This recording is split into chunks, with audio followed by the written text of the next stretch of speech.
नमस्कार दर्शकबिन, अहिले हामी बुटोल नारायणघाट सडक खण्डको पूर्वी भागतिर चोरमारामा छौँ।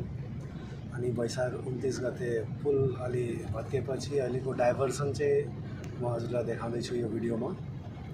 त हामी यहाँ चोरमारा बजार चाहिँ आइसकेछौँ।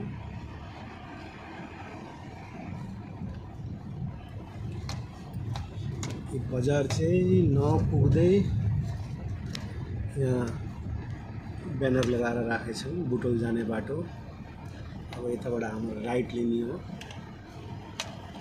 उता पुलको अवस्था हेर्नु, नयाँ पुलमा गटर चाहिँ राखिसकेछन्। यो भत्केपछि अलि धमाधम काम भएछ। अनि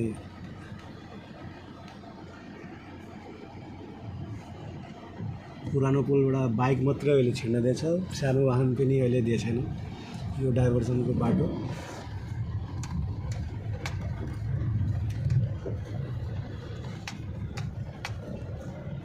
बाटो एकदमै कष्टकारी भनौँ नि।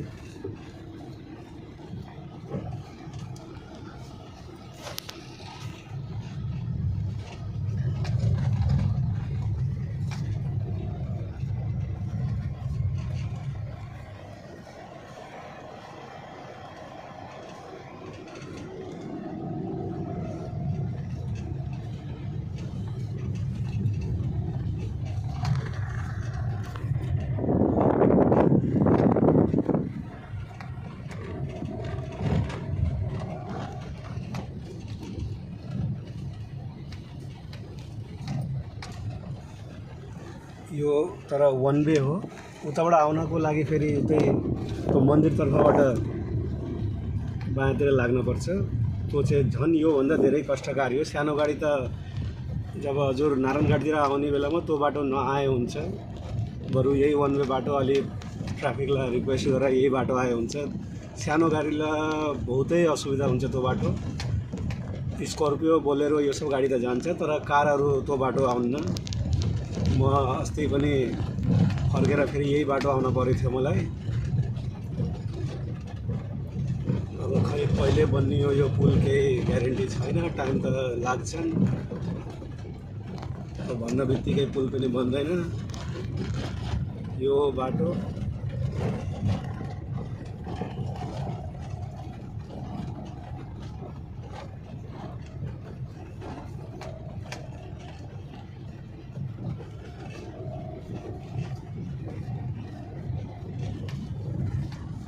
खै अगाडिबाट गाडी आएको छैन, डरै लाग्छ। यस्तो म कि जाम कहीँ परेछ कि जस्तो लाग्छ अगाडिबाट गाडी नआएपछि। ओ सरी, यो त वन वे हो, कहाँ अगाडिबाट आउँछ, पछाडिबाट पो आउने हो।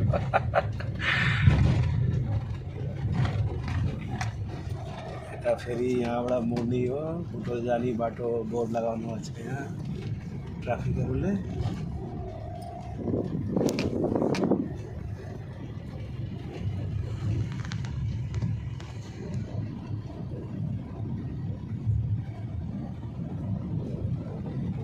हेर्नु उताबाट यो वन वे हो, तर हाइस हेर्नु उताबाट आछ, किनकि त्यो बाटो हाइस पनि आउन सक्दैन। ट्रक र बस बाहेक अरू कोही गाडी आउन सक्दैन। हेर्नु यो हाइस चाहिँ वन वेबाटै छिराएर आछन्। उपाय छैन, अब के गरोस् यिनीहरूले बिचरा। अब गाडी तोडफाड गर्न भएन।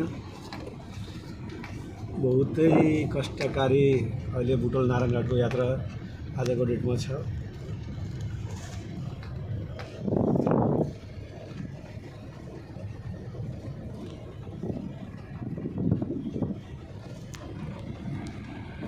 हेर्नु यो वन वेबाट आएको यो पनि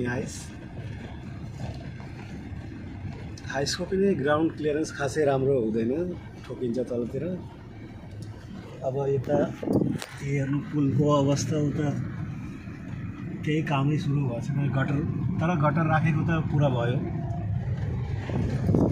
गटर पुरा राखिसकेछन्। अब गटरलाई जोड्ने काम चाहिँ हुँदैछ, त्यसपछि सटरिङको काम चाहिँ हुन्छ। हेर्न सक्नुहुन्छ कस्तो धुलो पुरा एकदम।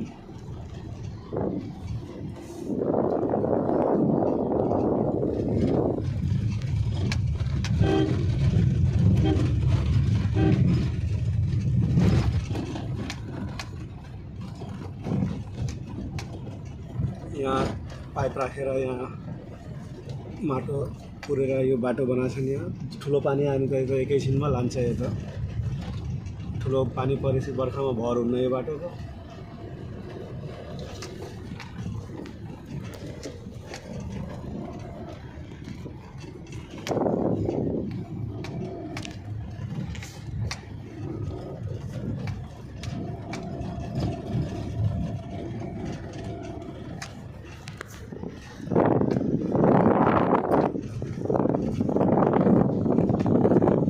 ढेङ्गोले पनि लागिराखेको छ त्यहाँ पुलमा।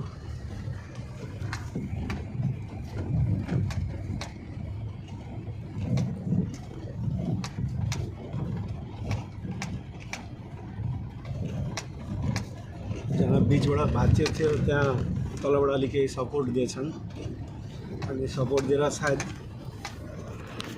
सानो गाडी बनाउँछ। ठुलो गाडी त सपोर्ट लिँदै ठुलो गाडी त हुन जस्तै छ।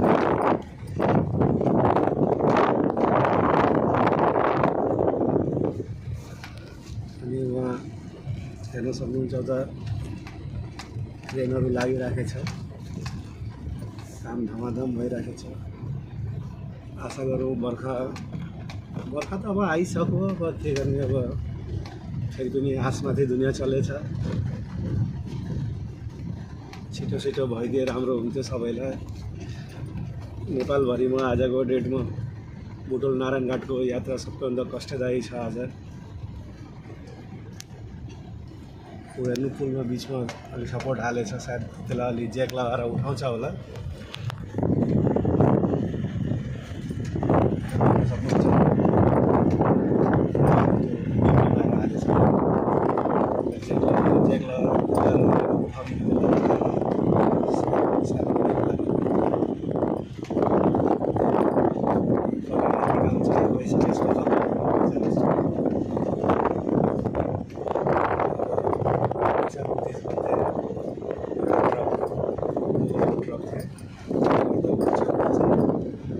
ट्रक ओभरलोड थियो न, यो पुलको उमेर पार भएको थियो। अब सरकारले आफ्नो खामी लुकाउनको लागि ट्रकलाई दोष दिएर त भएन। यो अब पुलको उमेर 50 वर्ष भयो। जुन जमानामा बन्यो थियो त्यो जमानामा 40-50 टनको गाडी नै थिएन। 6 चक्के ट्रक मात्रै चल्ने गाडीहरू चल्थ्यो हाइवेमा। अब आजको डेटमा 20 चक्का 22 चक्का ट्रकहरू आउँछ। त्यति हेभी लोड लिएर त कहाँबाट यो पुलले लोड चाहिँ धान्नस् अवस्था। हाम्रो यताबाट हेर्नु यी क्रेन लागिराखेको छ, तर गटर हालेको सब भइसकेछ। अनि हाम्रो चोरमाराको गिरिबारी पुल चाहिँ खोला चाहिँ कट्यो। भिडियो कस्तो लाग्यो कमेन्ट गर्नु होला, लाइक गरिदिनु होला। म पनि त्यति प्रोफेसनल युट्युबर होइन, अपडेट मात्रै दिएको हो। हजुरहरूको लाइक सपोर्टले अलि म पनि उत्सुक हुन्छु। ल धन्यवाद। अरू भिडियो पनि अपलोड गरिराख्छु। तबतकको लागि धन्यवाद।